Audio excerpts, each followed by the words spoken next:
गांव में तो सब जगह अकाल की परिस्थिति हो गई है। लगता नहीं कि अब इस गांव में ज्यादा दिन रुकना उचित होगा। काम के लिए बाहर गांव तो जाना ही पड़ेगा। भूषण काम की तलाश में दूसरे गांव की ओर निकल पड़ता है। चलते चलते वह विजयपुर गांव में आ जाता है। वहां उसका रहने का कोई ठिकाना नहीं था और उसके पास कोई काम भी नहीं था। चलते चलते वह एक अमीर किसान जगत सेठ के पास आ पहुंचता है। सेठ जी, मैं भूषण दूसरे गांव से आया हूँ। हमारे गांव में अकाल की परिस्थिति हो गई है। लोगों के खेत सूखे पड़े हैं। गांव में बूंद बूंद पानी के लिए लोग तरस रहे हैं। अगर मुझे आपके पास कुछ काम मिल जाएगा तो बहुत कृपा होगी बड़े भाई। अरे रे, लगता है तुम्हारी हालत बहुत खस्ता हो गई है। ठीक है, वैसे मेरे पास एक काम तो है, पर लगता नहीं कि तुम वो कर पाओगे। सेठ जी, आप चिंता ना करें। मुझे आप कोई भी काम दे सकते हैं। मैं वो काम पूरी मेहनत और ईमानदारी से करूँगा। अच्छा ठीक है भूषण, तो कान खोल कर सुन लो। मेरे पास 50 गायें और 50 भैंसे हैं। तुम्हें हर रोज उन जानवरों का गोबर निकालना होगा और रोज सुबह शाम उन्हें चारा पानी देना होगा। महीने के आखिर में तुम्हें इस काम के लिए 200 रुपए मिलेंगे और हाँ, 2 वक्त का खाना भी हमारी तरफ से मुफ्त दिया जाएगा।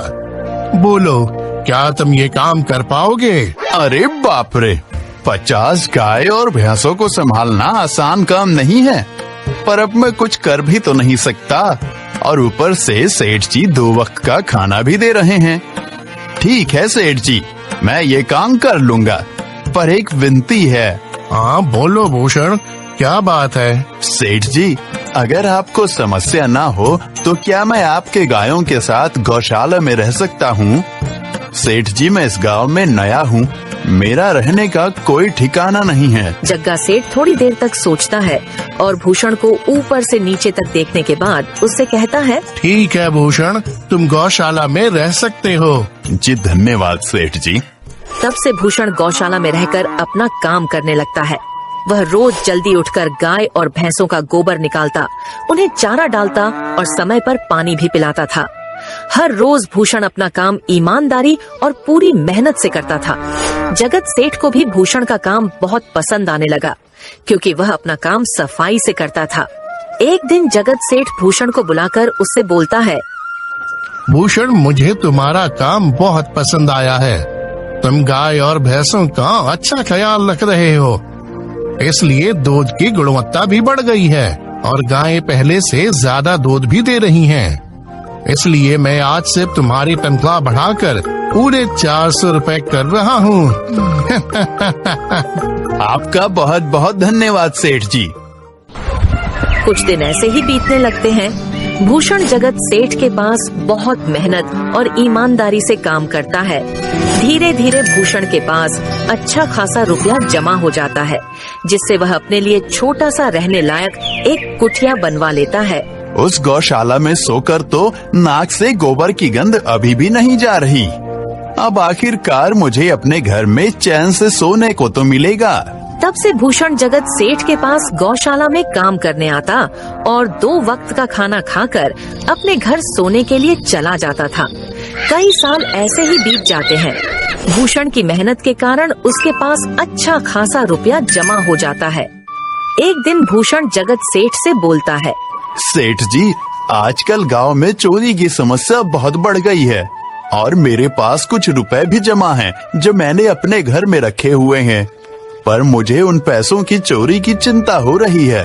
आपको तो पता है कि मैं दिन भर आपके पास ही काम करता हूँ और सिर्फ रात में ही घर सोने जाता हूँ, इसलिए मुझे रोज उन पैसों की चोरी की चिंता सताती है। हाँ भूषण, तुम बात तो बिल्कुल सही कह रहे हो।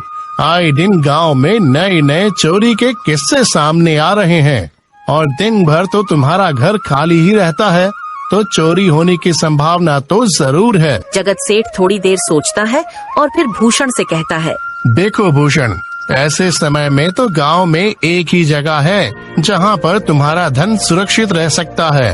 और वो है जमींदार का घर। क्या?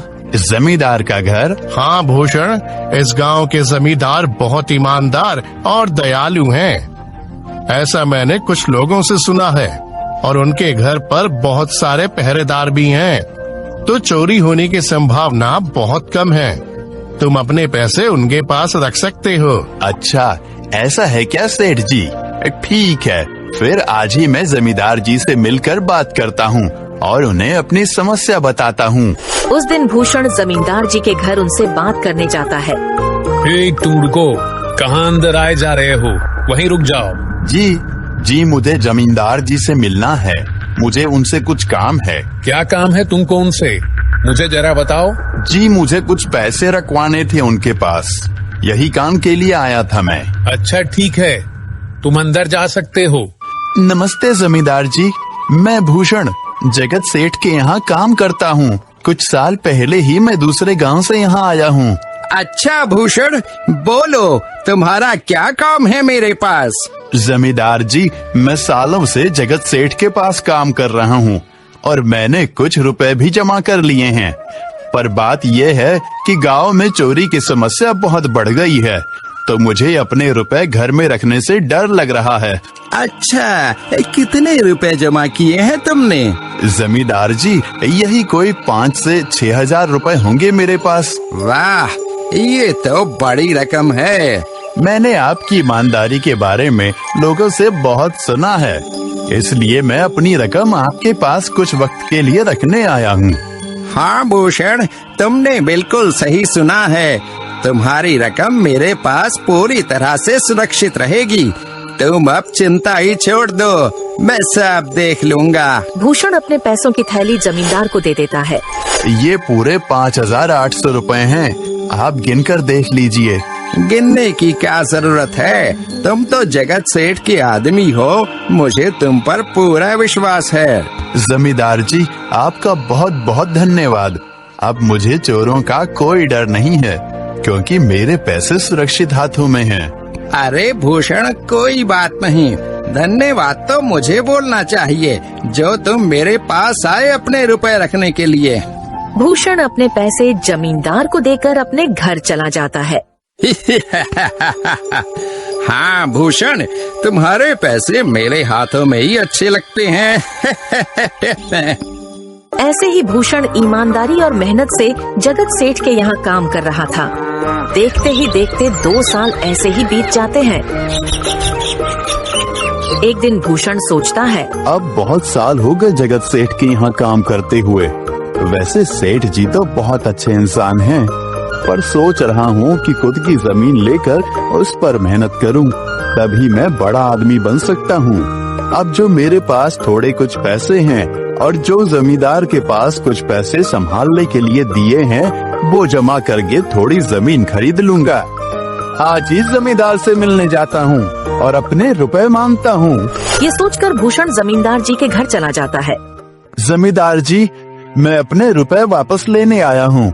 आपके पास मैंने 5,800 रुपए दिए थे संभालने के लिए। अरे भाई साहब, मैंने पहचाना नहीं आपको, वैसे कौन हो आप? अरे जमींदार जी, मैं भूषण हूँ। पिछले साल मैंने आपको पैसे संभालने के लिए दिए थे, याद आया कुछ? अरे भाई साहब, मेरे पास कितने सारे लोग आते जाते हैं पैसे रखने के लिए, और सभी के साथ मेरा अच्छा व्यवहार होता है। वैसे आपके पास कोई कागजात हैं क्या? क्योंकि मैं हर व्यक्ति से कागज पर ही व्यवहार करता हूँ। किसने कितने पैसे दिए, किसके कितने पैसे रखे हैं, सबका व्यवहार रहता है मेरे पास। जमींदार जी, ये आप क्या बात कर रहे हैं? आपकी ईमानदारी देखकर ही मैंने आपको पैसे दिए थे संभालने के लिए, और आप अब ऐसी बातें कर रहे हैं। कृपया करके मेरे पैसे मुझे वापस कीजिए। हाँ भूषण, मैं ईमानदारी से ही काम करता हूँ, इसलिए तो तुमसे मैं डॉक्यूमेंट्स मांग रहा हूँ। क्या तुम्हें पता नहीं, जब तुम किसी से पैसों का व्यवहार करते हो तो तुम्हें स्टाम्प पेपर पर लिख कर देना पड़ता है। तुम किसी से भी पूछ सकते हो। नहीं जमींदार जी, मैं आपके पैर पड़ता हूँ, कृपया करके मेरे रुपए मुझे दे दीजिए। बड़ी मेहनत से मैंने वो पैसे जमा किए थे, मुझ पर ऐसा अन्याय ना करें। अरे क्या ये झूठ मूठ का रोना धोना लगाया है? लगता है तुम ढोंगी हो और मेरी ईमानदारी और भोलेपन का फायदा उठाकर मुझसे ये रुपए लेने आए हो। रुक, तुझे अभी सबक सिखाता हूँ। जमींदार अपने आदमियों को बुलाकर भूषण की पिटाई करने को कहता है। इसे तब तक मारो जब तक ये बेहोश न हो जाए। इस 2 कौड़ी के आदमी ने मेरी ईमानदारी पर सवाल उठाया है, इसे छोड़ना मत। जमींदार के आदमी भूषण को डंडे से खूब मारते हैं। फिर भूषण दुखी होकर अपने घर चला जाता है। भूषण के शरीर पर घाव के निशान स्पष्ट दिखाई दे रहे थे। 2 दिन से भूषण घाव के दर्द के कारण जगत सेठ के घर काम के लिए नहीं जा पाता है। इसलिए अगले दिन जगत सेठ भूषण के पास आ जाते हैं। वह देखते हैं कि भूषण खाट पर सो रहा है और वह बड़ा ही चिंता में नजर आ रहा है। भूषण भाई, तुम 2 दिन काम पर नहीं आए, क्या हुआ भाई? तबीयत ठीक है ना तुम्हारी? कुछ समस्या है क्या? अरे सेठ जी, आप खुद यहाँ आए हो। आप खबर भिजवाते तो मैं खुद चला आता। अरे भूषण, कोई बात नहीं, तुम्हें देखकर लगता है तुम बीमार हो। क्या हुआ है तुम्हें? जगत सेठ, क्या बताऊं, जिस जमींदार के पास पिछले साल मैंने अपने पैसे संभालने को दिए थे, वो आज मुझे पैसे वापस नहीं करना चाहता। वो बहुत लालची इंसान है, वो लोगों को ठग रहा है। और जब मैंने बाद में गिड़गिड़ाना शुरू किया तो उसने डंडे से मार मार कर मेरी पिटाई करवा दी और मुझे वहाँ से धक्के मार कर निकाल दिया। अरे बाप रे, ये तो बड़ा ही गंभीर विषय है। मैंने तो जमींदार के बारे में अच्छा ही सुना था, पर मुझे भी नहीं पता था कि वो इंसान इतना गिरा हुआ है।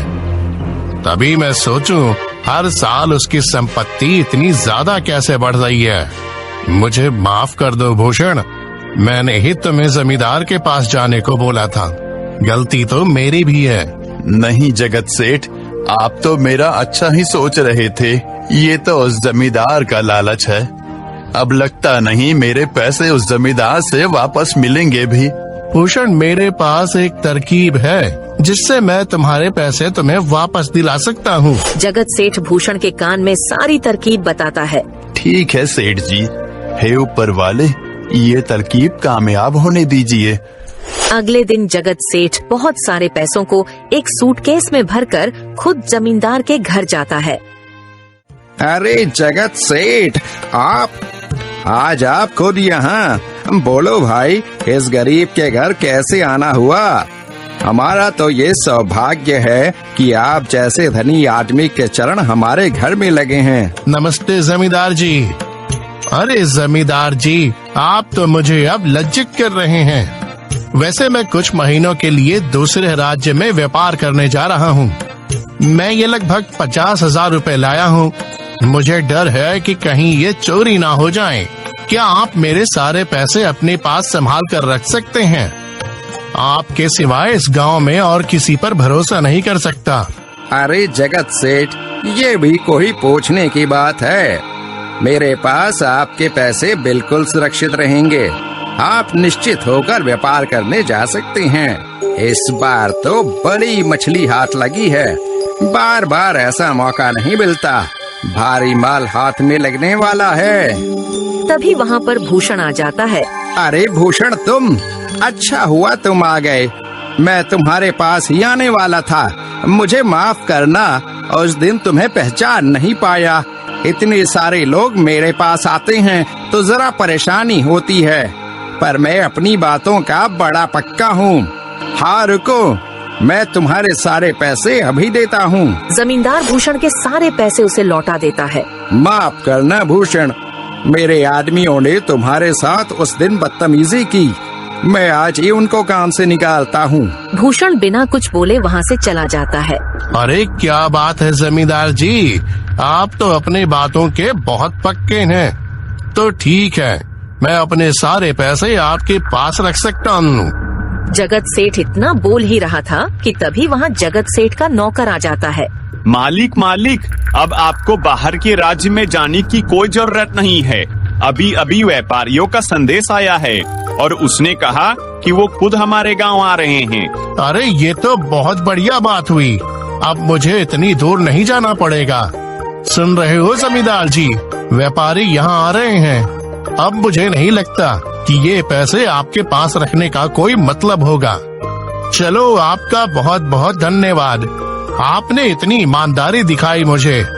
हाँ, पर अगली बार जरूर आपके पास ही आऊंगा। ऐसा बोलकर जगत सेठ और उसका नौकर वहाँ से अपने पैसे लेकर चले जाते हैं। धत तेरी की, ये क्या हो गया? ये 50,000 तो चले गए और जो भूषण के 5,800 रुपए हड़प लिए थे वो भी चले गए। आपका बहुत बहुत धन्यवाद सेठ जी। अगर आज आप ना होते तो मेरी सारी जमा पूंजी वो जमींदार हड़प लेता। भूषण, कोई बात नहीं। जो व्यक्ति मेहनत और ईमानदारी से कमाता है, ऊपर वाले उसका कभी बुरा नहीं होने देते, और जो हराम की कमाई का खाता है उसका कभी अच्छा नहीं होने देते।